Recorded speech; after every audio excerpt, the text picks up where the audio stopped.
فلسطین کی آزادی کا مشن، یہودیوں کو قدم قدم پر دھول چٹانے والا، اکیلا ہی عالم کفر سے ٹکرانے کا حوصلہ رکھنے والا، پاک دھرتی کا ایک عظیم مجاہد، کفر پر لاوے کی طرح برسنے والے اس مجاہد کی طویل داستان سننے کے لیے چینل کو سبسکرائب کیجئے اور ویڈیو کو لائک کیجئے۔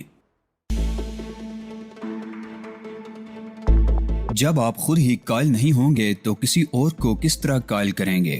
میں آپ کی کہی ہوئی کسی بات کو اتنی آسانی سے تو رد نہیں کر دوں گا، سفیر نے اصرار کیا۔ آپ بتائیے تو صحیح۔ میں معذرت چاہتا ہوں سفیر محترم، میں نے نرمی سے کہا۔ موجودہ حالات میں میں جب تک کوئی ٹھوس ثبوت نہ حاصل کر لوں زبان سے کچھ کہنا مناسب نہیں سمجھتا، اور یہ میرا وعدہ ہے کہ اگر کہیں کسی قسم کی کوئی سازش ہو رہی ہے تو میں اسے ناکام بنانے کے لیے ایڑی چوٹی کا زور لگا دوں گا۔ اس کے بعد سفیر نے اصرار نہیں کیا۔ میں اسی وقت واپس آنا چاہتا تھا، مگر سفیر کے اصرار پر مجھے رات کے کھانے کے لیے رکنا پڑا، اور جب میں کھانے کے بعد واپس ہوا تو رات کے تقریباً 10 بج رہے تھے۔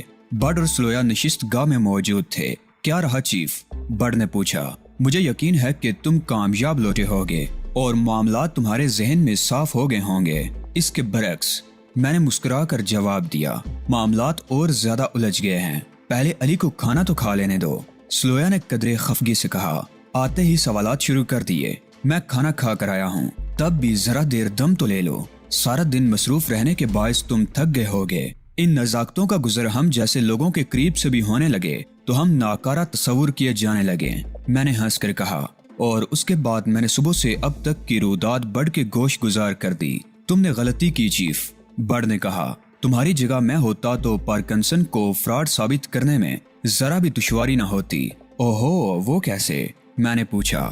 جب یہ بات تمہیں معلوم تھی کہ پارکنسن کے میک اپ میں اولیو ہاورڈ ہے تو اسے ثابت کرنا کیا دشوار رہ جاتا تھا۔ میں نے سختی سے یہ ہدایت دی ہے کہ اب یہ بات ظاہر نہ ہونے پائے کہ پارکنسن پر کسی قسم کا شبہ کیا جا رہا ہے۔ اگر میں پارکنسن کی اصلیت ظاہر کر دیتا تو سفارت خانے والوں کے لیے خود پر قابو رکھنا مشکل ہو جاتا۔ لیکن تم نے ایسا کیوں کیا چیف؟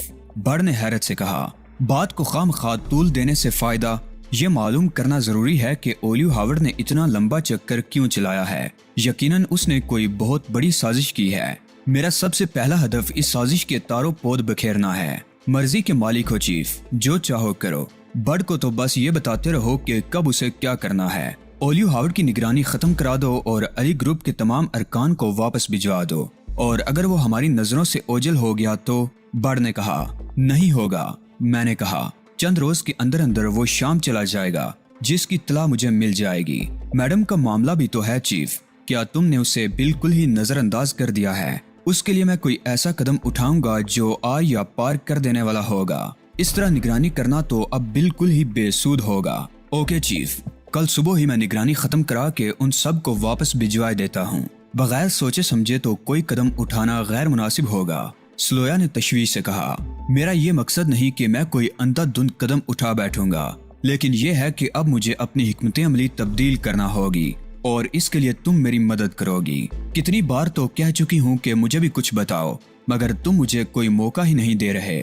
اب دوں گا، میں نے مسکرا کر کہا۔ آج صبح سے میرے ذہن میں یہ الجھن موجود ہے کہ اینڈریو پر کیا عمل کیا گیا ہوگا کہ وہ انتہائی ناتوانی کی حالت میں بھی اس قدر خونخوار ہو گیا کہ اس نے تقریباً میری جان ہی لے لی تھی، اور آخر وہ کیا چیز تھی جس کے ذریعے اس نے میری شناخت کر لی؟ تم نے خود ہی تو بتایا تھا کہ اس پر عمل تنویم کیا گیا ہوگا، سلویا نے کہا۔ گویا تم اس سلسلے میں میری کوئی مدد نہیں کر سکتی، میں نے مایوسی سے کہا۔ میں بتاؤں چیف، بڑ نے دخل دیتے ہوئے کہا۔ عمل تنویم کا کوئی ماہر یہ مسئلہ حل کر سکتا ہے۔ مجھے بھی معلوم ہے کہ عمل تنویم کا کوئی ماہر اس سلسلے میں میری مدد کر سکتا ہے، میں نے کہا۔ لیکن سلویا سے میں نے اس لیے پوچھا تھا کہ شاید اسے اس بارے میں کچھ معلوم ہو۔ میرے لیے خود یہ ایک حیران کن کیس ہے، سلویا نے کہا۔ مجھے عمل تنویم سے زیادہ دلچسپی تو نہیں ہے، مگر کبھی کبھار کسی رسالے میں کوئی آرٹیکل نظر سے گزر جاتا ہے، اور جہاں تک مجھے معلوم ہے عمل تنویم کے ذریعے کسی شخص کی جسمانی طاقت میں تو ہرگز اضافہ نہیں کیا جا سکتا۔ میرا خیال بھی یہی ہے، اور میں ان امکانات پر غور کر رہا ہوں کہ کیا کسی طرح یہی حربہ اولیو ہاورڈ کے خلاف استعمال نہیں کیا جا سکتا۔ اس کے لیے تو عمل تنویم کے کسی ماہر کی خدمات حاصل کرنا پڑیں گی، بڑ نے کہا۔ عمل تنویم کا ایسا ماہر ہم کہاں سے مہیا کریں؟ جو ہماری مرضی کے مطابق کوئی کام کر سکے۔ یہ مسئلہ حل کرنا پیٹر کی ذمہ داری ہے، میں اسے بلا کر لاتا ہوں، برڈ نے کہا اور پیٹر کو بلانے چلا گیا۔ چند ہی منٹ بعد وہ پیٹر کے ساتھ کمرے میں دوبارہ داخل ہوا۔ یہ کسی لیونارڈ کی بات کر رہا ہے، برڈ نے آتے ہی کہا۔ اس نے راستے میں ہی پیٹر سے معلومات حاصل کر لی تھی۔ میرا اس سے کبھی واسطہ تو نہیں پڑا، لیکن اس کے بارے میں طرح طرح کی خبریں سننے کو ملتی ہیں۔ اس سے بہت سی پراسرار باتیں بھی منسوب کی جاتی ہیں۔ اس سے معلومات حاصل کرنے کے لیے کیا طریقہ اختیار کیا جا سکتا ہے؟ اس سے وقت لینا پڑتا ہے جو بعض اوقات کئی دن بعد کا ملتا ہے۔ یہ بھی مشہور ہے کہ وہ صرف طبقہ امراء کے کیس لیتا ہے۔ کیس سے تمہاری کیا مراد ہے؟ میں نے پوچھا۔ عام تاثر یہی ہے کہ وہ عمل تنویم کے ذریعے علاج کرتا ہے، مگر میں نے یہ بھی سنا ہے کہ وہ مجرموں سے معاونت بھی کرتا ہے اور پولیس کی بلیک لسٹ پر ہے، مگر اس کے خلاف کچھ ثابت نہیں کیا جا سکا۔ اوہو، تم نے یہ بات مجھے پہلے کیوں نہیں بتائی تھی؟ میں نے کہا۔ پہلے تو خیر میں کیا سمجھ پاتا، مجھے تو اب بھی اندازہ نہیں ہو پا رہا کہ یہ معلوم کر کے تم کیا فائدہ اٹھانا چاہتے ہو۔ پہلے مرحلے میں تو میں اس سے صرف گفتگو کرنا چاہتا ہوں، فائدہ اور نقصان تو بعد میں دیکھا جائے گا۔ ٹھیک ہے، پیٹر نے کہا، میں صبح ہی اس سے وقت لینے کی کوشش کرتا ہوں۔ نہیں، میں نے نفی میں سر ہلایا۔ جو کام کرنا ہے فوراً کرنا ہے، میں انتظار کرنے کا متحمل نہیں ہو سکتا۔ اگر یہ بات ہے تو پھر صبح اس کے مطب پہنچ کر ہم زبردستی اس سے مل لیں گے۔ یہ کون سا مشکل کام ہے؟ صبح تک انتظار کرنا بھی مشکل ہے۔ کوئی ایسی صورت نکالو کہ اس سے ابھی ملاقات ہو جائے۔ تھوڑی دیر انتظار کرو، میں معلوم کرتا ہوں کہ وہ کہاں رہتا ہے، پھر اس کے گھر پر دعویٰ بول دیں گے۔ پیٹر کمرے سے چلا گیا اور میں نے سلویا سے کہا، ہاروت رابیل نے عمارت میں کیا حفاظتی انتظامات کر رکھے ہیں؟ آج کل مسلح محافظوں کی تعداد میں اضافہ ہو گیا ہے، سلویا نے بتایا، ورنہ پہلے تو اتنے زیادہ محافظ نہیں ہوتے تھے۔ انہیں تو میں دیکھ چکا ہوں۔ یہ بتاؤ کہ ان کے علاوہ اور کیا انتظامات ہیں؟ یہ بھی تمہیں معلوم ہی ہوگا کہ عمارت کے احاطے میں کتے گھومتے رہتے ہیں۔ نہیں، میں نے حیرت سے کہا۔ جب لکی مجھے اس عمارت سے لے کر فرار ہوئی تھی تو وہاں ایک کتا بھی نظر نہیں آیا تھا۔ وہ تو ایک طے شدہ پروگرام تھا، لہٰذا کتے انہوں نے پہلے ہی بند کر دیے ہوں گے۔ لیکن تم یہ سب کچھ کیوں پوچھ رہے ہو؟ اس بات کے امکانات کا جائزہ لے رہا ہوں کہ اس عمارت میں گھسا جا سکتا ہے یا نہیں۔ میں تمہیں اس کا مشورہ ہرگز نہیں دوں گی۔ کتے نہایت خوفناک اور تربیت یافتہ ہیں۔ انہیں گوشت کے پارچوں پر بے ہوشی کی دوا لگا کر کھلائی جا سکتی ہے۔ ان کا کیا مسئلہ ہے؟ ان کی تربیت میں اس بات کو خاص طور پر محلوظ خاطر رکھا گیا ہے، وہ کسی اجنبی کے ہاتھ سے کچھ نہیں کھاتے اور نہ ہی کوئی پڑی ہوئی چیز کھاتے ہیں۔ جب میں نے یہ طے کر لیا ہے کہ مجھے اس عمارت میں داخل ہونا ہے تو میں ایک کوشش ضرور کروں گا، خواہ نتیجہ کچھ بھی برآمد کیوں نہ ہو۔ تم نے خودکشی کرنے کا ارادہ کر لیا ہے تو میں بھلا کیا کر سکتی ہوں؟ سلویا نے مضطربانہ انداز میں کہا۔ سارے مسلح محافظ عمارت کے اندر ہوتے ہیں یا کوئی باہر احاطے میں بھی ہوتا ہے؟ میں نے سنی انسنی کر کے اگلا سوال کیا۔ عمارت کے دروازے پر ایک اور احاطے کے گیٹ پر 2 مسلح افراد مستقل موجود رہتے ہیں۔ عمارت کے اندر مسلح محافظوں کی موجودگی ضروری نہیں ہوتی۔ اوہو، تب تو عمارت میں داخل ہونا زیادہ مشکل نہیں ہے۔ 3 آدمیوں سے تو بآسانی نمٹا جا سکتا ہے۔ کمپاؤنڈ میں کم از کم 4 خونخوار کتے آزاد گھومتے رہتے ہیں، ان کا کیا کرو گے؟ جانور بیچارہ بے وقوف ہوتا ہے، اسے جس حد تک تربیت دے دی گئی ہے اسے آگے کچھ نہیں کر سکتا۔ کتوں کو دھوکہ دینا بھی کوئی مسئلہ نہیں ہے۔ تو اولیو ہاورڈ کو تمہاری طرف سے بھی خطرہ ہے، ممکن ہے اس نے کچھ اضافی انتظامات بھی کر ڈالے ہوں، برڈ نے کہا۔ اضافی انتظامات تو اس وقت کیے گئے تھے جب علی اس عمارت میں لائے گئے تھے۔ اس وقت ہر منزل پر مسلح محافظ تعینات کر دیے گئے تھے، سلویا نے کہا۔ میرا مطلب ہے کہیں عمارت کی چھت پر بھی مسلح محافظ تعینات نہ کر دیے گئے ہوں، برڈ نے کہا۔ نہیں، سلویا بولی، میرے آنے تک ایسا نہیں ہوا تھا۔ اگر ایسا کوئی انتظام کیا جاتا تو میرے علم میں ضرور ہوتا، اس کا امکان بھی نہیں ہے، میں نے کہا۔ 4 خونخوار اور تربیت یافتہ کتے اور 3 مسلح افراد بہت کافی ہوتے ہیں۔ میرے خیال میں کوئی شخص چوری چھپے اندر داخل نہیں ہو سکتا، اور جب کسی کے اندر داخل ہونے کا سوال ہی پیدا نہیں ہوتا تو چھت پر محافظوں کی موجودگی خود بخود خارج از بحث ہو جاتی ہے۔ ایک طرف تم کہتے ہو کہ کوئی چوری چھپے اندر نہیں داخل ہو سکتا اور دوسری طرف اس ناممکن کام کو کرنے کا ارادہ بھی رکھتے ہو۔ آخر تم کیا بلا ہو؟ یقیناً میرے ذہن میں ان حفاظتی انتظامات کی حصار کو توڑنے کا کوئی طریقہ موجود ہوگا، میں نے مسکرا کر کہا۔ وہ طریقہ کسی اور کے ذہن میں بھی تو آ سکتا ہے، سلویا نے جھنجھلا کر کہا۔ جو طریقہ تمہارے ذہن میں آ سکتا ہے، کیا اولیو ہاورڈ اس امکان پر غور نہیں کر سکتا؟